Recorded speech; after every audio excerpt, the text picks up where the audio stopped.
నమస్తే మిత్రులారా, నేను మీ శ్రీనివాస్ చౌహాన్ అడ్వకేట్. మిత్రులారా, ఏదైనా ఒక సివిల్కి సంబంధించిన వివాదం మీద మనం న్యాయస్థానంలో కేసు ఫైల్ చేస్తే ఎవరి మీద అయితే కేసు ఫైల్ చేశామో ఆ వ్యక్తి కోర్టుకు రాకుండా నిర్లక్ష్యం వహిస్తే న్యాయస్థానము మనకు ఫేవర్గా ఆర్డర్ ఇస్తుందా?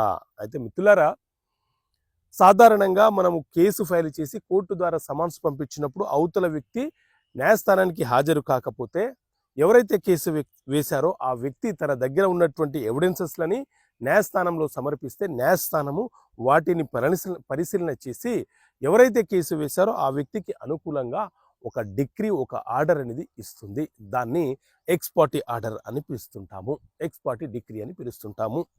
అయితే సిపిసి సివిల్ ప్రొసీజర్ కోడ్లోని కొన్ని ఆర్డర్లు, అదేవిధంగా సుప్రీంకోర్టు ఇచ్చినటువంటి వివిధ జడ్జిమెంట్ల ప్రకారంగా ఎవరైతే కేసు ఫైల్ చేశారో ఆ వ్యక్తి సరైన ఆధారాలు, ఎవిడెన్స్లు న్యాయస్థానంలో సమర్పించకపోతే న్యాయస్థానము అవతల వ్యక్తి ఎవరి మీద అయితే కేసు వేశామో ఆ వ్యక్తి కోర్టుకు హాజరు కాకపోయినా తన యొక్క సొంత మైండ్ని అప్లై చేసి ఈ కేసులోని ఎవిడెన్స్లను ఆధారంగా చేసుకొని ఎక్స్ పార్టీ డిగ్రీ ఇవ్వాలా లేకపోతే కేసుని డిస్మిస్ చేయాలా అనే నిర్ణయించే అధికారము, విశేష అధికారము న్యాయస్థానానికి ఉంటుందని చెప్పి సుప్రీంకోర్టు జడ్జిమెంట్లు ఉన్నాయి. కాబట్టి అవతల వ్యక్తి రాకపోయినా ఎక్స్ పార్టీ ఆర్డర్ వస్తుందని భ్రమపడకండి.